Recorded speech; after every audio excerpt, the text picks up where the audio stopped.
You want to hear something cool? Hear the thing.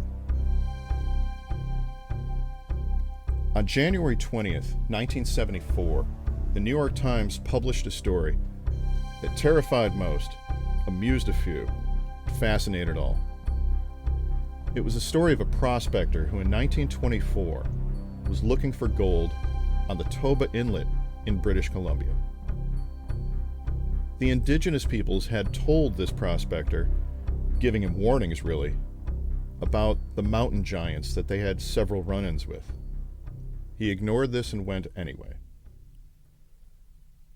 He was out hunting for deer on the third day he was there, and when he came back, he noticed that his belongings had been messed with. Essentially, his bags had been dumped out and all the belongings had been gone through. Any of the food that he had was also gone at that point. He continued to hunt and gather more food, and each night for the next several nights, this same thing occurred. He decided that he was going to sleep in his sleeping bag with his rifle, knife, fully clothed, with his knapsack full of food at his feet. He was hoping that he would catch whatever or whoever had been going through his belongings. He did end up falling asleep.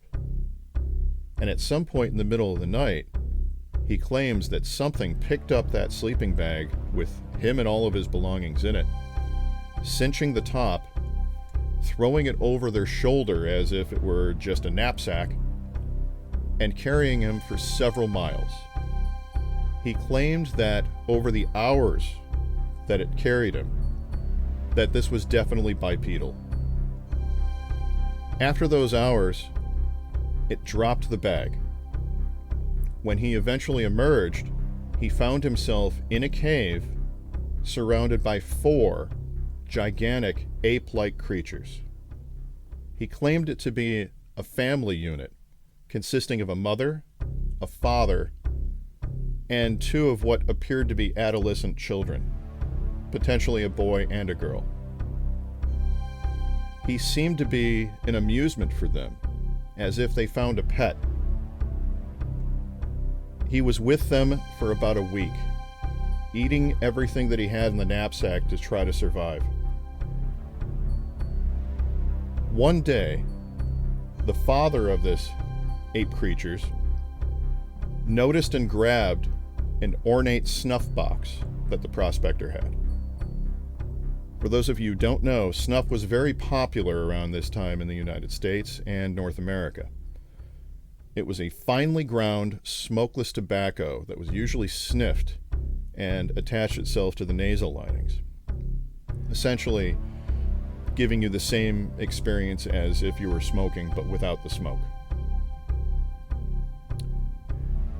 The father ape ate all of it in one bite, one swallow. It appeared to immediately become violently ill. The prospector took this opportunity and ran away through the woods as quickly as he could. He finally got back to civilization, and he never told anyone about it. He never spoke about it until 1957, when he was telling his family members at a family gathering. The family members at first laughed at him and joked with him. Then they realized how serious he was. They convinced him to go to the local press, and eventually the mainstream media picked this story up.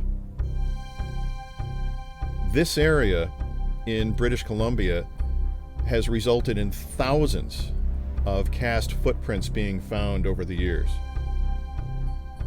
including Roy Watson, who found a print in his front yard as recently as January of 2021. There have been over 200 sightings in the past 10 years in this same region of various ape-like creatures.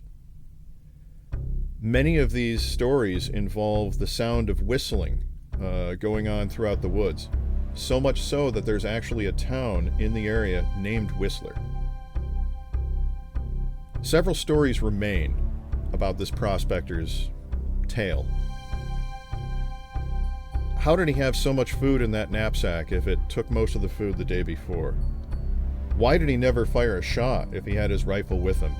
And why wasn't he chased through the woods as he made his way back to civilization? Along with, why did he wait until 1957 to tell anyone? The last one could be about ridicule. He didn't want to be ridiculed, and he wasn't looking for notoriety. However, his name has become associated with this story, and he does have notoriety now. This is the story of Albert Ostman. I'm Brian P. Gallagher. Join me next time on Hear the Thing on bpgvoice.com. Hey, you want to hear something cool?